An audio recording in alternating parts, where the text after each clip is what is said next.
வாடிக்கையாளர்களுக்கு வணக்கம். இந்த குழுக்கள் பார்த்தீங்கன்னா ஃபர்னிச்சர் மார்ட்டோட 3வது மாத குழுக்கள். பரிசு என்ன அப்படின்னு பார்த்தீங்கன்னா எக்ஸல் ஒரு நபருக்கு சொல்லியிருந்தோம். ஸோ அதில் ஒரு நபராக பார்த்தீங்க அப்படின்னா லியாசினி கோபாலபுரம் அவங்களுக்கு வந்து எக்ஸல் பைக் வந்து பரிசில் வந்துருச்சு. அவங்க நம்பர் பார்த்தீங்கன்னா 5119. அவங்க பார்த்தீங்கன்னா எக்ஸல் பைக் கேட்டதுக்கு அவங்க பார்த்தீங்கன்னா நம்ம வந்து மேற்கொண்டு பணம் போட்டு சுசுகி எக்ஸஸ் அந்த பைக் எடுத்துக்கிறேன்னு சொல்லியிருந்தாங்க. ஸோ அதனால் வந்து இப்போ அவங்க அந்த பைக்கு வந்து நம்ம அதுக்கான பேமெண்ட் வந்து நம்மளே கட்டிட்டோம்.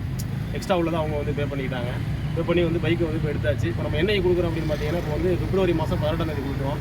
ஏன்னா வந்து அவங்க வந்து 25 மாடல் எனக்கு 2025 மாடல் வேணும்னு கேட்டனால 2 மாதம் கழிச்சு இப்போ புக் பண்ணி அவங்க வந்து எடுத்திருக்காங்க. எல்லாருமே எல்லாம் கஸ்டமர் கேட்குறீங்க என்ன கேட்குறீங்கன்னா பைக் வந்து பரிசில் விழுந்துச்சு இன்னும் கொடுக்கல அப்படின்னு சொல்லி சில கேள்வியெல்லாம் வருது. அதாவது நம்ம கம்பெனியில் சீட்டு போட்டிங்க அப்படின்னா பரிசு விழுந்துச்சுன்னா நீங்கள் எப்போ கேட்குறீங்களோ அப்போ மட்டும் கொடுப்போம். அவங்க 2 மாதம் வெயிட் பண்ணி அவங்க வந்து பைக் எடுத்திருக்காங்க. வாழ்த்துக்கள் சார் உங்களுக்கு முதல்ல வாழ்த்துக்கள். சார்கிட்ட கேட்போம். சொல்லுங்கள் சார் 3வது மாதத்துலேயே வந்து உங்களுக்கு பைக்கு பரிசு எப்படி ரொம்ப சந்தோஷமாக இருக்குது. இதை பற்றி நான் நிறைய கேள்விப்பட்டிருக்கேன். அக்கா எல்லாம் சொன்னாங்க உங்களுக்கு பரிசு போட்டு எனக்கு அப்போயே விழுந்துருச்சு இந்த வண்டி தான் வேணும் அப்படின்னு கேட்டு 2 மாதம் வெயிட் பண்ணி இதை வாங்கியிருக்கேன். ரொம்ப சந்தோஷமாக இருக்குது. நம்பிக்கையோடு இருக்குது. ஒன்றும் பிரச்சனை சரிங்க பரிசு ஒரு வாழ்த்துக்கள். பார்த்துக்கிட்டு இருக்க வாடிக்கையாளர் பார்த்தீங்க அப்படின்னா எந்த டியூவை வந்து நீங்கள் மிஸ் பண்ணாமல் மாதம் கட்டிக்கிட்டே வாங்க. இவங்க மாதிரி இன்னும் பெரிய பரிசுகள்லாம் வந்து காத்திருக்கு.